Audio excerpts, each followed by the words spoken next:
Hello students, welcome back to my YouTube channel.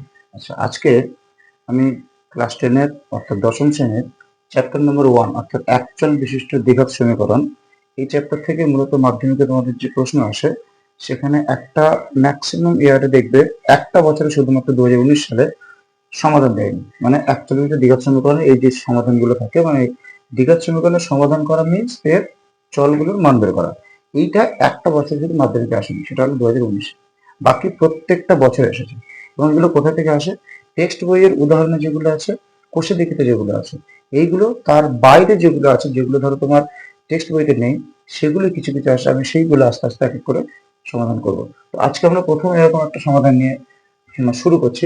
দেখো, এই টাইপের একটা অঙ্ক তোমাদের বইতে আছে, দেখবে কোষে দেখি 1.2 এর 4-এর xix, মানে 19 নম্বর অঙ্কটা। কিন্তু এখানে দেখো ওই অঙ্কের মতো, কিন্তু ওই অঙ্ক নয়, এটা আলাদা। কি পার্থক্য একটু দেখো। ওখানে দেখবে এই অঙ্কগুলো x-1 3 3 5 5 7, ও সরি, 1 2 2 3 3 4 এইভাবে ছিল, মানে এক করে গ্যাপ ছিল। কিন্তু এখানে দেখো দুই করে গ্যাপ আছে। দেখো 2 4 4 6 6 8 এভাবে। তো এই অঙ্ক সমাধানগুলো আমরা কিভাবে করবো, চলো আমরা আস্তে আস্তে দেখি এটা কি করে সমাধান করতে পারি। চলো, এই যে টার্মটা দেখতে পাচ্ছ, 1/x-2 ইন্টু x-4, এইটাকে একটা সুন্দর ফর্মে যদি কেউ নর্মাল এরকম লসাগু করতে যায় না, দেখো দুটো দেখে মনে হচ্ছে লসাগু হবে, কিন্তু হবে না, এত বড় হবে কল্পনার বাইরে। তো আমরা তো একটা সময় তো একটা ফ্যাক্টর। তো চলো কি করবো, এইটাকে দেখবে 1/x-2 মাইনাস 1/x-4, এটা লিখতে পারি, মানে আমি চেষ্টা করছি এটা এখন। তারপরে এটা না লিখে আমাদের মাথায় এরকম আসতে পারে যে শর্টকাটে কি করে করা যায়, এটা -1/x-2। এখন প্রশ্ন হচ্ছে কোনটা করবো। অ্যাকচুয়ালি এই দুটোর মধ্যে কোনটা করলে ওটা আসে দেখবো। আগে আমরা দেখে নিই, তারপরে দেখো কোনটা করবো, এটা নাকি এটা। চলো আমরা এটা এই নিচেটা সমাধান করার চেষ্টা করি। দেখো তো, যদি লসাগু করি কত হবে, x-4 x-2। বলো 4 দিয়ে যদি ভাগ করি, ভাগফল কোনটা হবে, x-2। এই x-2টা একের সাথে গুণ হলে কত হবে বলো, x-2 মাইনাস x-2 দিয়ে ভাগ করলে ভাগফল কোনটা হবে, x-4। এই 4টা একের সাথে যদি গুণ করি তাহলে কি হবে, x-4ই হবে, কিন্তু সামনে মাইনাস থাকার কারণে কি হবে, চিহ্ন চেঞ্জ হয়ে যাবে। দেখো তো, x কেটে যাচ্ছে, উপরে কি থাকছে, -2 প্লাস, অর্থাৎ 2/x-4 ইন্টু x-2। তাহলে দেখো আমরা বুঝলাম কি 2 আসছে। আর যদি এটাকে সমাধান করি দেখবে উপরে এই 2 আসবে, কিন্তু কিছুটা মাইনাসে আসবে। তাহলে এখন প্রশ্ন হচ্ছে আমাদের উপরে কি আছে, প্লাস না মাইনাস? প্লাস। তার মানে আমরা এটা দিয়ে ভাববো না, আমরা ভাববো এইটা দিয়ে। কিন্তু সমস্যাটা আছে আরেক জায়গায়, কোথায় বলতো, এইটাকে যখন আমরা এটা লিখলাম, দেখো কি পেলাম, এটা এই স্ট্রাকচার যখন লিখলাম সেখান থেকে আসলো যেটা, সেটা কি 2/, কিন্তু আমাদের প্রশ্ন আছে কি, দেখো 1/। তাহলে আমরা এখান থেকে বুঝে গেলাম যে আমি এইটাকে এই যে টার্মটা দেখতে পাচ্ছি, এই টার্মটাকে আমি এই স্ট্রাকচারে লিখতে পারবো তখন এই পুরোটার উপরে 2 থাকবে যখন। দেখো, যদি 2 থাকে তখন আমি লিখতে পারবো। তাহলে আমরা এখন উপায় কি, এখানে 2 আনা সহজ উপায় কি বলে, এখানে 2 আনা সহজ উপায় হচ্ছে 2 দিয়ে গুণ করে দাও। আচ্ছা, এপারে একটা টার্ম আছে, ওপারে সমান সমান আছে, তো সমান সমান আমি কি এক পারে গুণ করতে পারবো? নিশ্চয়ই না। গুণ করতে গেলে আমাকে উভয় পারে করতে হবে, অর্থাৎ এদিকেও করতে হবে, ওইদিকেও করতে হবে। ব্যাস, এটা হচ্ছে অঙ্কের শুরু, যে আমরা এখান থেকে শুরু করবো। দেখো, তো এবারে আমরা উভয় দিকে গুণ করবে কি দিয়ে বলো, 2 দিয়ে। তো 2 দিয়ে যদি গুণ করি এর সঙ্গে, বলো কোথায় গুণ হবে, শুধু কি নিচে গুণ হবে না উপরে গুণ হবে, না সব সব জায়গাতে গুণ হবে? নিশ্চয়ই না। একটা ভগ্নাংশের কোন ভগ্নাংশের সঙ্গে কিছু যখন গুণ হয়, সেটা কোথায় গুণ হবে বলো, উপরে। এখানে উপরে হবে।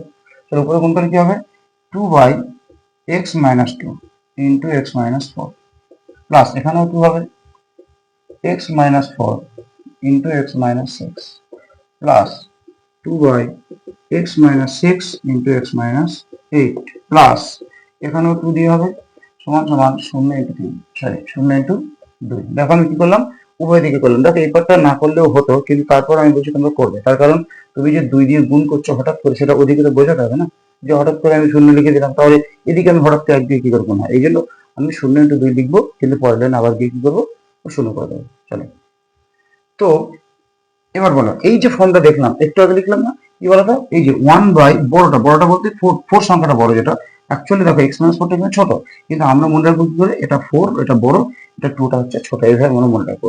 তাহলে 1/x-4, এইটার থেকে যদি মাইনাস করি 1/x-2, তখন একটু আগে দেখালাম কি হয়, এটা করলে 2/, এটা আসে। তাহলে আমি লিখতে পারলাম। তা এটা যদি লিখতে পারি, বলতো একইভাবে এটাকে লিখতে পারি না, কি লিখবো আমি, 1 বাই বড়টা অর্থাৎ x minus 6 minus 1 by x minus 4। ঠিক একইভাবে এটা কি লিখবো, 1 by x minus 8 minus 1 by x minus 6 plus 2/3 equal to, যেমন 0 ইন্টু 2 করলে 0 হবে, এরকম 0 হয়েছে। এবার দেখো বা, এবার দেখো তো কি পাচ্ছি আমরা, দেখো প্লাসের দিকে 1 বাই x মাইনাস 4, দেখো মাইনাস কেটে গেল। আবার দেখো প্লাস 6 মাইনাস 6 কেটে গেল। এই কেটে ছোট করার জন্য এটা কিছু করা। চলো এবার কি পাচ্ছি, এটা আর এটা আছে, এপারের দিকে আসবে। আসলে এটা তো মাইনাস আছে, তাহলে মাইনাসটা পরে লিখি, আগে প্লাসটাকে লিখি, অর্থাৎ 1 by x minus 8 minus 1 by x minus 2 plus 2/3 is equal to 0। এটা পেয়েছি। এবার দেখো আমরা লসাগু করবো, আর কোনো কাজ নেই। এবার দেখো এই দুটো লসাগু করি, একে ঝামেলার মধ্যে না রাখার জন্য আমরা কি করবো, ওটাকে কান ধরে উপরে নিয়ে চলে যাবো, অর্থাৎ 1 by x minus 8 plus 1 by x minus x minus 2 equal to minus 2/3 নিয়ে গেলাম। এবার আমরা লসাগু করবো, নর্মাল লসাগু। বলো এটা ইন্টু এটা, লসাগু কি হবে, x minus 8 into x minus 2। বলো এটা দিয়ে ভাগ করে ভাগফল কোনটা হবে, x মাইনাস 2। সেই 2টা একের সাথে গুণ করলে কত হবে, x মাইনাস 2। x মাইনাস 2 দিয়ে একে ভাগ করে ভাগফল কোনটা হবে, x মাইনাস 8। কিন্তু এই x মাইনাস 8 যখন একের সাথে গুণ হবে, x মাইনাস 8ই হবে, কিন্তু দেখো সামনে মাইনাস আছে, এই সামনে মাইনাস থাকলে এটা চিহ্ন কি হয়ে যাবে, চেঞ্জ, অর্থাৎ মাইনাস x প্লাস 8 হয়ে যাবে ইকুয়াল টু মাইনাস 2/3।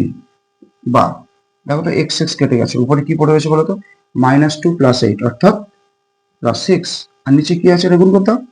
গুণ করলে পাচ্ছি আমি x square minus 2x minus 8x minus আর 2 16 ইজ ইকুয়াল টু 2/3। তাহলে এটা মাইনাস, দেখো তো এই 6 আর এই 2 কেটে যায় না, কত ইজি, দেখো 2 দিয়ে কেটে যাচ্ছে উপরে, কিন্তু পেন দিয়ে কাটবে না, তোমরা মনে মনে আউট করে দেবে। তাহলে কি হবে, 2 দিয়ে কাটবে, কত কত হবে, 2 থেকে 6, আর এদিকে কত হবে, মাইনাস 1/3। দেখো আমি যদি কেটেছি না, ওটা আগে লিখে নিয়েছি, নিচেটা হিসেব করো তো, x square minus 10x plus 16। এবার কি করবো, কোনাকুনি গুণ করে দাও, অর্থাৎ এটা গুণ হবে একের সাথে, আর এই যে 3 আসবে এর সাথে। কিন্তু দেখো মাইনাস আছে, এই মাইনাস হবে কার সাথে নেবো, দেখো মাইনাস উপরে নিতে পারো, নিচে নিতে পারো, যেখানে মাইনাস উপরে থাকা নিচে থাকা দুটো একই পাবো। আমরা কোথায় নেবো, যেটা আমাদের সুবিধা। দেখো আমি যদি একই সঙ্গে নেই, তাহলে এর সাথে গুণ হলে এগুলো চিহ্ন চেঞ্জ হয়ে যাবে, মাইনাস হয়ে যাবে, ওই ঝামেলাতে আমরা যাবো না। আমরা কি করবো, এই মাইনাসটাকে আমি 3-এর সঙ্গে নেবো, 3-এর সঙ্গে নিলে তখন ওখানে যাবে, আমরা ওকে মাইনাস করে ফেললে চলে আসবে, মাইনাস টু প্লাস হবে। তাহলে আমরা এক সঙ্গে এক গুণ করছি, করলে কত হবে, x square minus 10x plus 16, আর এটা গুণে দেখো মাইনাস 3 ইন্টু 3 করলে কত হবে, মাইনাস 9। এবার ওটাকে এরপর আমি নিয়ে চলে আসছি, তাহলে কি হবে, x square minus 10x plus 16 plus 9 equal to 0।